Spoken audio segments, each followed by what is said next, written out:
Bonjour Edouard, Bonjour. merci d'être là aujourd'hui pour répondre à quelques petites Avec questions plaisir. sur l'autonomie.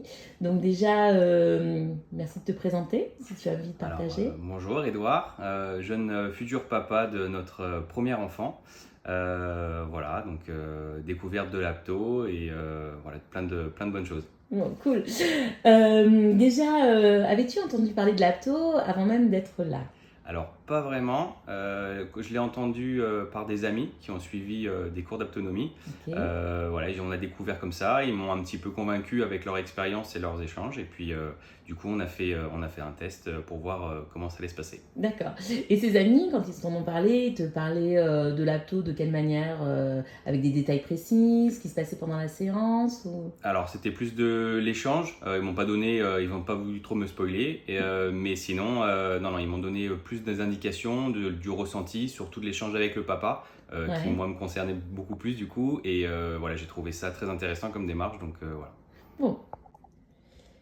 Et quelle image avais-tu, toi, de l'apto, donc avant notre toute première séance? Alors, j'avais aucune a priori ou quoi que ce soit, puisque je connaissais pas du tout ce domaine médical. Et donc, on attendait de voir un petit peu ce que ça allait donner. D'accord. Et du coup, quelle a été ta séance préférée? Alors, il y a eu l'une des premières où on a échangé énormément avec le bébé, pour ma part, ouais, avec Ouais. l'imitation, avec des mouvements de main. Et voilà, on a pu un peu travailler avec lui et c'était très intéressant et assez impressionnant. D'accord. Et c'était donc la toute première séance ou Non, c'était dans les premières. première séance? Et après la première séance, quel a été ton ressenti du coup? Intéressé et hâte de rentrer dans l'expérience un petit peu plus en profondeur parce que très intéressant de pouvoir échanger avec le bébé. Et quand tu dis échange, c'était tu parlais au bébé ou tu vois quel type d'échange?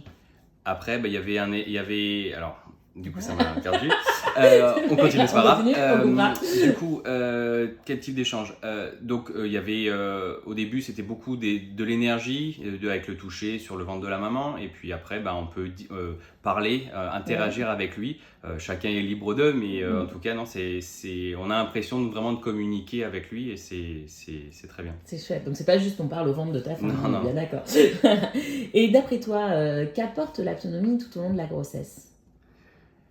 Je pense que pour la maman, ça lui permet de se retrouver un petit peu, d'avoir un peu de sérénité et voilà, d'échange avec son enfant, de la simplicité. Et pour le papa, vraiment d'être concerné, enfin pour ma part, d'être vraiment concerné par la grossesse de ma femme et de vraiment interagir avec mon enfant, alors même qu'il est dans le ventre de la maman.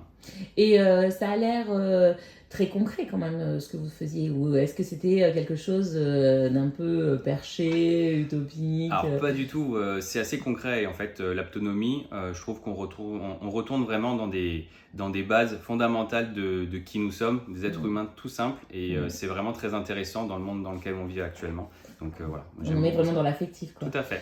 Et quel message tu aurais envie de passer au futur papa, en l'occurrence? Alors pour les futurs papas, moi je conseille vivement de le faire. Vous pouvez faire une séance de test pour voir, pour échanger, pour apprendre un peu à connaître ce métier-là, ce domaine. Je sais Cet pas accompagnement, on pourrait dire, ouais. exactement. Et en fonction de voir après, mais c'est vraiment très intéressant. Voilà, il faut se laisser un peu porter, s'ouvrir un petit peu à ça, et c'est vraiment très agréable en tant que papa. Merci, Avec à plaisir. très bientôt. À bientôt.